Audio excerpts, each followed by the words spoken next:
দর্শক, এই রকস্টার সিনেমাটি সবার কাছে আসলে ভালো নাও লাগতে পারে, তাই তারা শাকিব খানের বিষয়ে অনেক কিছুই বলছে মিডিয়ার সামনে।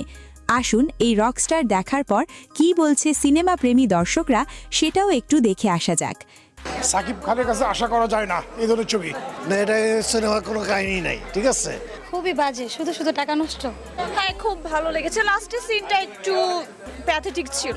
সাকিব ভাইয়ের আরেকটু বোঝা উচিত ছিল, মানে গল্পটা আগে শোনার দরকার ছিল যে গল্পটা আসলে হিট হবে কিনা।